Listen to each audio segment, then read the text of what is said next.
I am Ferdinand Marcos, and I am the President of the Republic of the Philippines. I stand today on behalf of 110 million Filipinos. Pinangako ko po sa inyong lahat that I would face the media after my testimony. That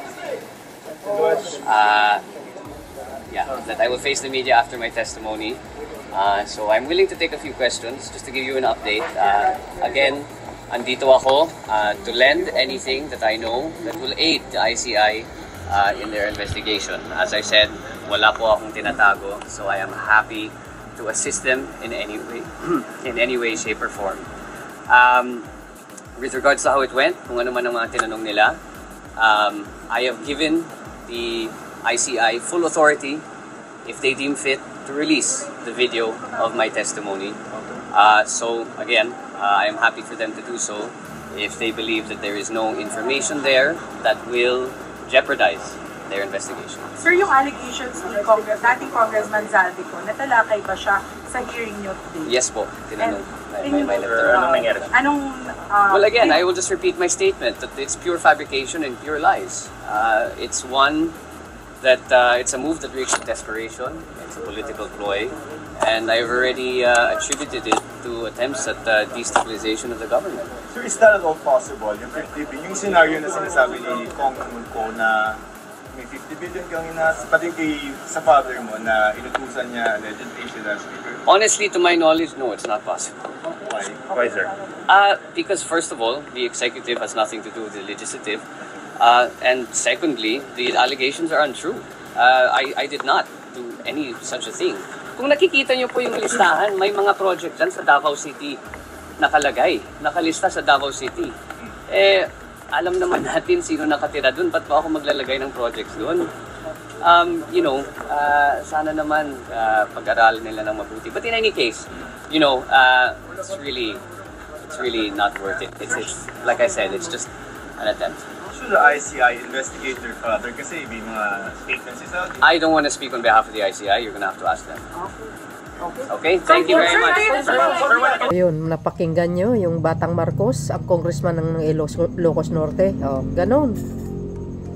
Ganun, dapat ang gayahin ni Zaldico, yung ibang nagtatago. Bakit?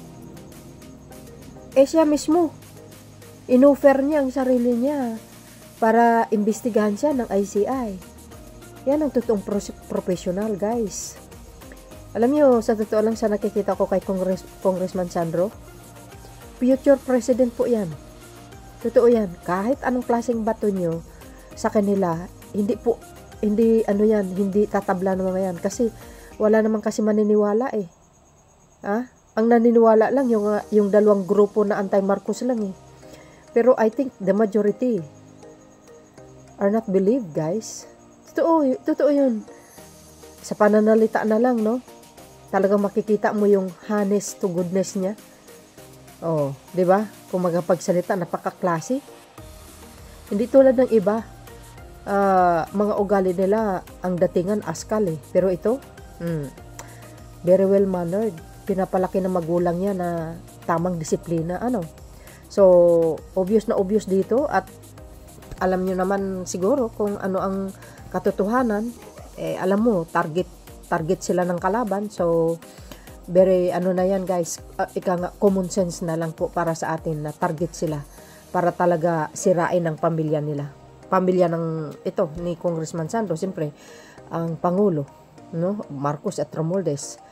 Dekada na po na sinisiraan yan, kaya hindi na po tayo magtataka. So, I hope ang ibang tao, wag kaagad maniwala, So, ako naman kasi, kung ano po yung sinabi ng Pangulo, magbabase sa kung ano po ang ebidensya, yun po yun, di ba? Kaya ako, grabe din talaga ang dinanas itong pamilyang ito, no? Pero still, believe ako talaga sa kanila. At saka matapang talaga sila, no? Humarap sa social media para sabihin kung anong totoo. Yun ang totoong walang tinatago, di ba? Obvious naman po yan. Yung iba dyan nagtatago. Di ba? Hanggang ngayon. Si Zaldico, ayun ang halata. Talagang magnanakaw talaga yun. Di ba? Magugulat ka na lang. Paano nagkaroon ng project si Congressman Sandro sa Davao? Anyari? O, di ba? Yun nga, sabi ko guys, lahat po ng testimony ni Saldico, gawain niya po yun. Kung sino man ang kasabwat niya sa Davao, yun. Sa kanila yun. Pinahid lang nila kay Congressman Marcos. Ganun lang kasimple po yun. O, di ba? O, magtataka ka, bakit magkakaroon siya ng project sa Davao? Hindi niya naman lugar. Tama naman siya, di ba? So, dahil dito mga kababayan, ito po yung sinabi ni yung isang professor. Basahin ko po sa inyo. Yan mga kababayan, mayroong sinabi dito bago natin basahin yung sinabi ni professor. Sabi po ni Beb Singson dito, sabi niya, Sandro Marcos was surprised about some of our question kasi marami kaming detalyeng itinanong. Wow. Diba? Grabe. Alam nyo guys, sa totoo lang no, si Congressman Sandro talaga, the best talaga yan pag nagsumagot. Matindi. Yung mga sagot niya baga, walang paltos ba? Parang mas talo pa yata yung papa niya. Pero grabe to sumagot. Last din ang English nito. Tsaka hindi lang yun Yung sagot niya is as long as na pawang katotohanan lang. Diretso. Oo, totoo yun. Nakita ko sa isang interview Grabe yung pagsagot niya. Direct to the point talaga. Hindi natin alam kung ano po ang ibig sabihin, well, I think surprise sila dahil kompleto yung dokumento na dala niya. Nagsasalita siya ng buong katotohanan. Diba? So, dahil dyan, basahin po natin dito yung sinabi ni Professor. Po dito ni Sir Benji Contreras, sabi niya, matapang na humarap si Congressman Sandro Marcos sa ICI, dala-dala ang mga ebidensyang dokumento ng kanyang proyekto. You see guys, yun po ang sinasabi ni Beb Singson. Talagang solid. Yun ang maganda, di ba? Ibig sabihin talagang malinis ang buong pagkatao niya. Grabe. Bilib ako dito sa congressman na ito. Ayon kay former DPWH Secretary Rogelio Singson, na walang katotohanan ang mga akusasyon ni Saldico. Ayun. Habang si Pulong Duterte na ang pahayag noon bukas daw dumalo sa investigasyon ng ICI. Ay umurong sa pagdalo at maraming dahilan ang pinaglitan niya. Oo naman, di ba? Dami niya pong alibay. Super. Well, I think hindi pa siguro siya nakahanda kasi baka gumawa siya ng mga istorya no? Parang si Saldico lang, no? Pero si Congressman Sandro, grabe. Dala-dala niya kasi mga dokumento nung humarap siya sa ICI, guys. Ayun po ang maganda, 'di ba?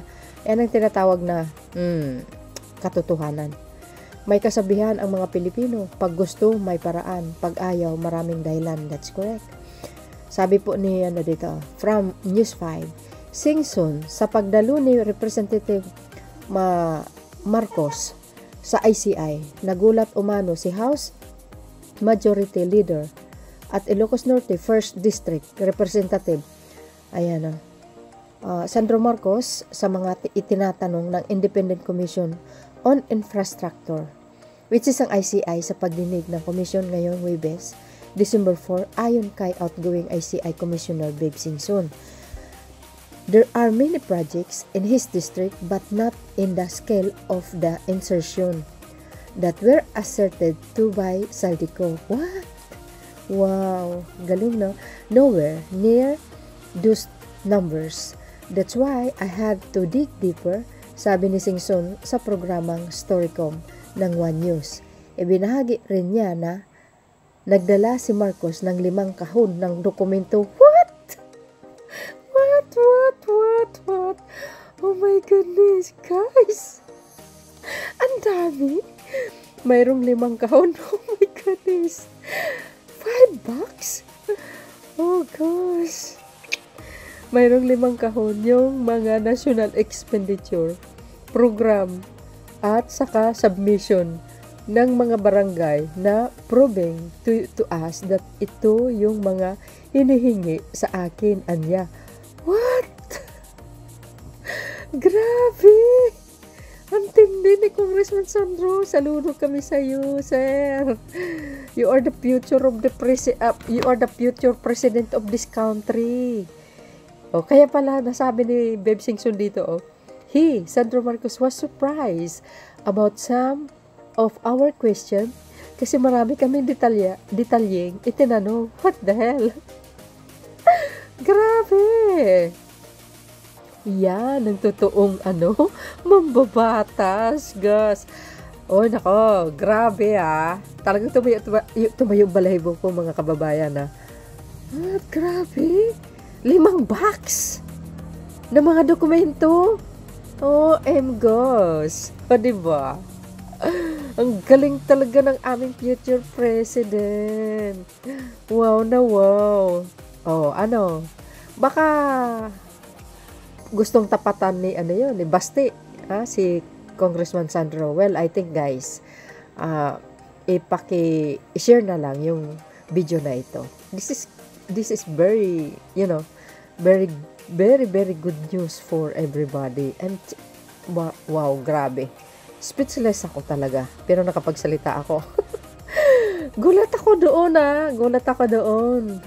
dyan pa lang sinasabi ko sa inyo ayun sinasabi ko, diba? Yung lola niya nga sinampa ng kaso sa Amerika diba? Ng Aquino administration. Correct me if I'm wrong. Ano nangyari? Diba walang nangyari, natalo sila. Hindi ko naman talaga alam yung kanilang daily life. Pero sa nakikita ko, sa kanila, diba sinabi ko, yung Marcos at the Romualdez, dumaan po yan sa paghuhusga. So, dahil ngayon, papa niya is presidente, siya ay congressman, for sure, I guarantee talaga na inalagaan po nila yung pangalan na yan until now. Ayaw nila madungisan. But syempre, dinudungisan ng mga DDS. Lalo yung the 30 siblings, di ba? Dinudungisan na, pinipilit na ipahid yung baho nila sa Marcos, di ba? Pero, I think, maano lang talaga sila. Kumbaga, mahihirapan sila, no? Na patalsikin yung kanyang ama or sirain sila. Kaya, ako guys, super talagang hanga ako dito. Nagulat pa ako Hindi ko pa kasi nabasa to But anyway, ayun mga bes, ano po ang masasabi nyo dito? Gulat ako, 5 kahon. Dokumento, ang dami nun Grabe, saludo kami talaga kay Congressman Sandro. Thank you sir. Ayan, salamat sa iyo. Talagang clear na clear yung pagkatao mo. Wala kami masabi sa iyo. You are the future president of this country. For sure po yan. Dahil malinis po ang buong pagkatao nito at malinis ang kanyang konsensya. Baka mas magaling ito, guys, baka mas magaling talaga sa mamuno sa kanyang lulo, sa kanyang papa. O diba? Who knows? Hindi natin alam in the future. So yun guys, ang aking pinaka-latest updates video. Thank you for watching. There's more. Bye and baboos. God bless Philippines.